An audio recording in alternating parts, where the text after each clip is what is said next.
Okay. खरं तर आत्ताच काही मिनिटापूर्वी सर तुम्ही Facebookवर केलेली पोस्ट मी वाचत होतो. जेव्हा ती पोस्ट वाचली तेव्हा अक्षरशः म्हणजे माझ्या अंगावरती शहारे आले. म्हणजे तुमच्या लिखाणामध्ये नेहमीच ती गोष्ट दिसून येते, इंटेन्स दिसतं आणि त्या भावना, त्या गोष्ट, ती रिॲलिटी दिसते.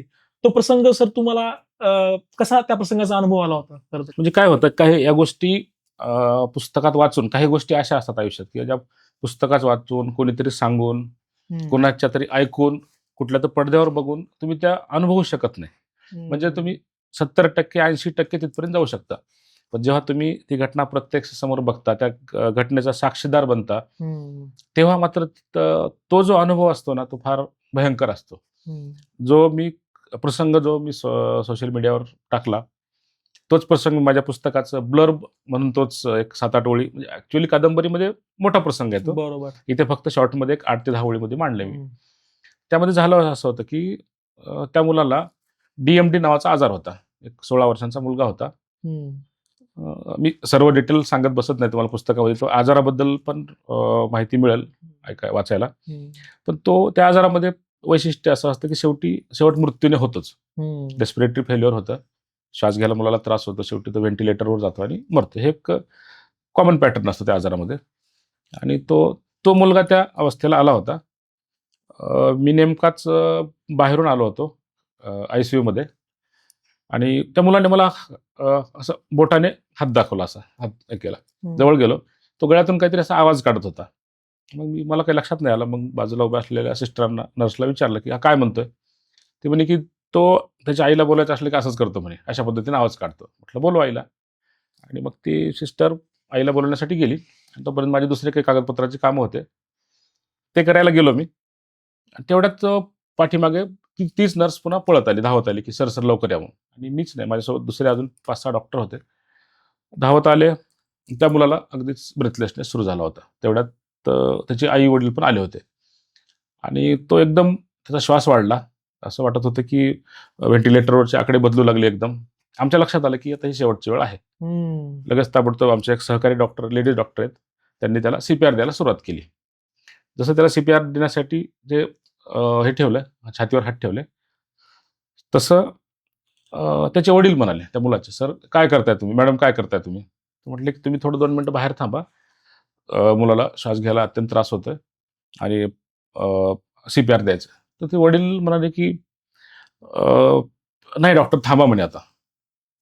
आमचा मुलगा अ, जसं कळतंय तसं गेल्या 6 वर्षापासून, जेव्हापासून त्याला डायग्नोज झालं होतं त्याला, 6 वर्षापासून आमचा मुलगा कधीच शांतपणे झोपलेला नाही म्हणे. आज त्याला झोप येते, झोपू द्या. फार थकलाय तो. आज त्याला तुम्ही काहीच करू नका. आम्ही समाधानी आहोत म्हणजे आमचा मुलगा आज सगळ्या अडचणीतून सुटतोय. आणि त्याने त्याच्या आईकडे पाहिलं. त्या आईच्या चेहऱ्यावर स्मित होतं. आम्ही आमचे सगळ्यांचे चेहरे असे बदललेले आणि ते दोघेच तिथे समाधानी होते, आई-वडील. त्याच्या आतून काय सुरू होतं ते त्यांनाच माहिती आहे. ते आपल्याला, मी ते पुस्तकात वर्णन नाही करू शकत. ते जे प्रत्यक्ष पाहिलं तेच पाहिलं. बरोबर. आणि मग वडील स्वतः म्हणले, की "नाही सर, याचं व्हेंटिलेटर बंद करा. आता त्याला जाऊ द्या शांतपणे." आणि असं म्हणून वरून वडील म्हणले, "तुमच्या कागदोपत्राची जी काही प्रोसेस असेल ते तुम्ही करून घ्या." आणि ते आई-वडील माघारी वळले. माघारी वळल्यानंतर जस्ट आय-सी-यूच्या दरवाजातून बाहेर पडले. त्यांनी काहीतरी ठरवलं असेल, की हां, आणि त्याच्या आधी एक झालं, की मग असं म्हणून त्या आईनं त्या मुलाच्या कपाळावर ओठ टेकवले त्याचे. एक शेवटचं चुंबन घेण्यासाठी. पुस्तकात मी आहे बऱ्यापैकी पुढचं वर्णन केलं, की त्यावेळेस त्या आईच्या डोक्यात, म्हणजे जसं की आत्तापर्यंत लहानपणी त्या बाळाला प्रत्येक वेळी दूध पाजवताना डोळ्यात डोळे बघून काय वाटलं असेल आईला, किंवा मग त्याचं खेळणं, बागडणं, उभं राहणं, पहिल्यांदा बोलणं, हसणं, एक अख्खा तो 16 वर्षांचा प्रवास त्या एका चुंबनामध्ये सामावलेला असावा. आणि त्यानंतर ते दोघे आई-वडील बाहेर पडले. जसे आय-सी-यूमधून बाहेर पडले, तसं त्या दरवाजामध्ये असतानाच एक तरुण पुढून आला आणि त्यांच्या समोर हात पुढे करत म्हणाला, की "मला मुलगा झाला, पेढे घ्या." आणि त्यानंतर जो आई-वडिलांनी गळ्याला पडून जो हंबरडा फोडला ना, तो फार भयंकर होता. म्हणजे तिथे आम्ही जो उभे होतो, आमची हिंमत नव्हती ते ऐकण्याची. तर आहे म्हणजे काय बघा तुम्ही, आनंद चित्रपट पाहिला? हं. आनंद चित्रपटामध्ये झोपडपट्टीतील एक दृश्य आहे, ज्याच्यामध्ये अमिताभ बच्चन एका झोपडपट्टीत जातो. तिथे एका मुलाला उपचार करण्याचा प्रयत्न करतो. ते बाळ गेलेलं असतं. तो बाळ बाहेर त्या लहान बाळाचा मृत्यू होतो आणि तो बाहेर येतो, तेवढ्यात त्याला एक लेडीज असंच सेम मिठाई देऊन म्हणते की मला मुझको लडका व्हा, काहीतरी आहे वाक्य ते. म्हणजे हा निसर्गाचा एक नियम आहे की एखादा कुठेतरी मृत्यू होतो, कुठेतरी नवीन सुरुवात असते. हे फिलॉसॉफिकली सांगण्यासारखं आहे हे. पण ते आईवडिलांनी जे अनुभवलं ते कुठल्याच फिलॉसॉफीत नाही म्हणणार. बरोबर. नाही, खरंच म्हणजे खूप भावनिक आणि संवेदनशील विषय आहे सर खरं तर. आणि वस्तुस्थिती आणि परिस्थिती आहे सर, म्हणजे आपण ह्याला नाकारू शकत नाही. खरं तर सर, जेव्हा एखादं डॉक्टर म्हणून तुम्ही स्वतः ऑपरेशन करता, क्रिटिकल केस असते, सिच्युएशन असते, आणि तेव्हा आपण कंट्रोल करू शकत नाही. मृत्यू हा अटळ असतो आणि केव्हा ती केस फेल पण होते, म्हणजे मृत्यू होतो. त्यावेळेस कधी ऍज अ ह्युमन म्हणून किंवा ऍज अ रायटर म्हणून कधी त्रास होतो का, म्हणजे मी या पेशंटला वाचवू शकलो नाही, समहाव रिझन, असं कधी हे होतं का आपल्या मनामध्ये? तुम्ही मुन्नाभाई MBBS चित्रपट पाहिला असेल. हो. त्यामध्ये जो डॉक्टर आस्थाना जे कॅरेक्टर आहे, सगळ्यात सुरुवातीला जे माईक समोर आहे आणि ते बोलतो की तो म्हणतो की मी दुसऱ्यांचं ऑपरेशन करते वेळेस माझा हात थरथरणार नाही, पण जेव्हा मी माझ्या मुलीचं ऑपरेशन करण्याचा प्रयत्न करेल तेव्हा मात्र माझा हात नक्की थरथरेल. मूव्हीमध्ये ते कॅरेक्टर जरी खलनायकाचं दाखवलं असेल ना, तर ते त्याचं वाक्य 100% खरं आहे. आपला माणूस असेल, आपल्या ओळखीचा कोणी असेल तर माणसाची हिंमत होत नाही. बरोबर. मीच नाही, आता आमच्या बऱ्याचशा डॉक्टर वेगवेगळ्या इमर्जन्सीला काम करतो, कॅज्युअल्टीला काम करतो.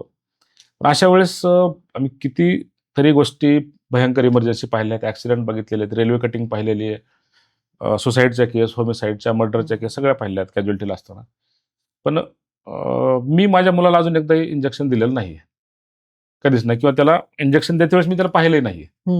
जर अशी वेळ आली तर मी त्याच्या आईला म्हणतो की नाही, तू थांब, मी बाहेर थांबतो. म्हणजे हे जे आहे एक म्हणजे सगळ्या डॉक्टरांची अवस्था अशी असते की मी ओके. कितीही तिथे काम करण्याची, मी काय म्हणतो, तो दवाखाना आणि घर दोन गोष्टी एकत्र नसतात करायच्या कधी.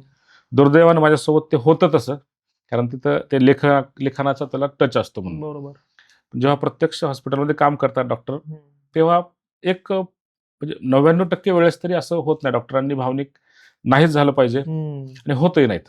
बरोबर. फक्त फॅमिलीचा विषय थोडा बाजूला असतो, पण इतर कुठलाही पेशंट असो, आपल्याला ते माहित असतं, आपल्या कामाचा भाग असतो, भाग आहे. आपल्याला त्याचा पगार मिळतो करेक्ट. किंवा आपल्याला त्याचं जे काही उत्पन्न जे काही मिळतं, त्यामुळं आणि नसलंही पाहिजे. इमोशनली असलेलं काही ठीक नसतं. पेशंट कसाही असो, किती क्रिटिकल असो, डॉक्टर जर इमोशनल झाला तर पेशंटवर तो अन्याय होईल उपचार करण्यामध्ये. बरोबर. अशी गोष्ट आहे. आणि स्त्री असो, पुरुष असो, लहान असो, मोठा असो, कुठल्याही गोष्टीचा फरक नाही पडला पाहिजे आणि पडत पण नाही. बरोबर.